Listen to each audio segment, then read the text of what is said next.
Sehingga kita juga harus tahu definisi Islam.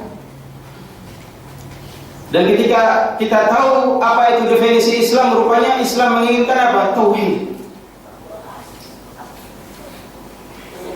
Makanya para ulama menyebutkan definisi Islam apa? Secara bahasa itu istislam atau al-inqiyad. Islam itu secara bahasa artinya al-istislam, berserah diri, pasrah kepada Allah Subhanahu wa taala. Atau al-inqiyad, tunduk kepada Allah Subhanahu wa taala. Oleh karena Allah Subhanahu wa taala berfirman dalam surah Az-Zumar, Allah mengatakan wa anibu ila rabbikum wa aslimu lah. Wa anibu, kembalilah kalian kepada Allah Subhanahu wa taala. Wa aslimu lahu, dan berserah dirilah kepada Allah Subhanahu wa taala. Berserah diri dengan apa? Al-istislam bit-tauhid, berserah diri kepada Allah dengan tauhid. Sehingga dengan Islam seorang terselamatkan dari ikatan-ikatan fitnah dunia dan akhirat. Dengan Islam. Oleh karena Nabi SAW ketika mengirim surat kepada Raja Rum, ketika Nabi menyebutkan Bismillahirrahmanirrahim min Muhammadin ila mulukir Rum, surat ini dari Muhammad utusan Allah untuk Raja Romawi, Raja Herakl. Dan di antara isi surat itu Nabi menyebutkan, memerintahkan kepada Raja Herakl, aslim taslam, kau masuk Islam kau selamat. Jadi termasuk bagian dari definisi bahasanya tadi. Berserah diri kepada Allah, tunduk kepada Allah, patuh kepada Allah, kau selamat.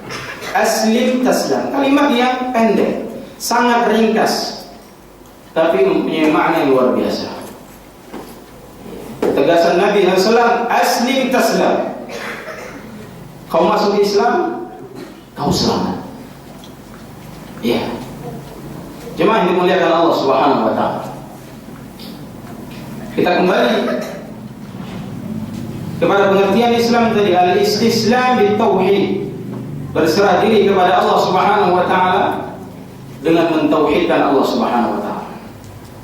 Oleh karena kalau ada orang-orang yang mengaku dia sebagai muslim tapi tidak mentauhidkan Allah Subhanahu wa taala, dia menyembah Allah tapi di lain waktu dia menyembah selain Allah Subhanahu wa taala, ini tidak dikatakan sebagai muslim yang benar. Oleh karena para ulama menyebutkan la yakunul mar'u musliman hatta yusallima wajhahu lillah. Tidaklah seorang itu dikatakan sebagai seorang muslim kecuali dia berserah diri kepada Allah Subhanahu wa taala. Itu artinya mentauhidkan Allah. Dengan disambung wadzalika bitauhid, dan berserah diri kepada Allah Subhanahu wa taala itu dengan tauhid. Wa mutaba'atir Rasul sallallahu alaihi wasallam. Yang dikatakan seorang muslim itu dia berserah diri kepada Allah dengan tauhid dan mengikuti jejak Nabi sallallahu alaihi wasallam dalam ibadah, dalam muamalah, dalam akhlak dan lain sebagainya. Jemaah yang dimuliakan oleh Allah Subhanahu wa taala. Maka tauhid di sini, tauhid yang diinginkan di sini adalah bagaimana seorang itu mengesahkan Allah Subhanahu wa taala dalam sesembahan, dalam penyembahan.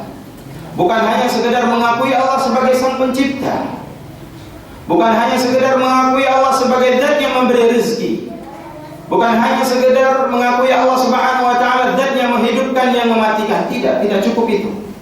Kenapa? Karena orang kafir musyrikin mengakui itu.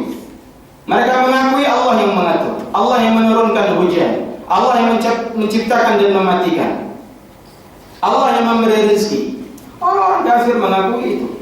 Namun pengakuan itu tidak memasukkan mereka ke dalam Islam. Kenapa? Karena inti dari tauhid adalah tauhid uluhiyah. Ketika mereka mentauhidkan Allah Subhanahu wa taala dalam beribadah hanya kepada Allah Subhanahu wa taala, bukan hanya pengakuan. Sehingga Allah mengatakan Wala in sa'altahum man khalaqa as-samawati wal ardh la yaquluna Allah. Kalau kalian mencoba ingin tanya kepada mereka, yaitu kafir Quraisy, orang-orang musyrikin, man khalaqa as-samawati wal ardh, tanya sama mereka siapa yang menciptakan langit dan bumi, niscaya mereka akan mengatakan Allah yang menciptakannya. Tapi tetap walaupun demikian Nabi SAW memerangi mereka. Kenapa? Mereka tidak mau beribadah kepada Allah Subhanahu wa taala. Maka ini dari tauhid, bagaimana kita menyembah Allah Subhanahu wa taala dengan benar.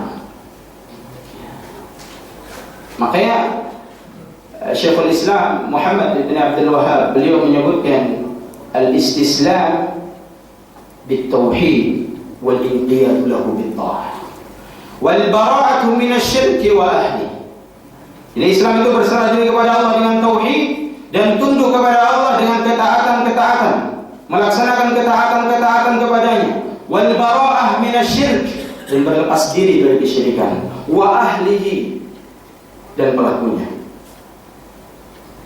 Dan seorang muslim memang harus berlepas diri dari kesyirikan.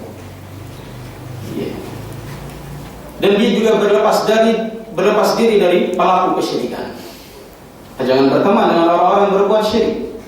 Jangan jadikan orang-orang kafir sebagai teman dekatnya, tidak boleh. Cinta mencintai dengan orang kafir tidak boleh. Kenapa? Mereka harus bara', menjauh, berlepas diri dari mereka. Ya kalau hanya sekedar kenal tidak masalah. Tapi kalau menjadikan dia sebagai qarib, teman dekat. Kenapa? Karena kalau sudah demikian ada satu dua hal yang akan ia benarkan dari temannya tersebut. Kalau sudah timbul rasa kecintaan kepada mereka, maka bara' kepada kesyirikan dan pelakunya.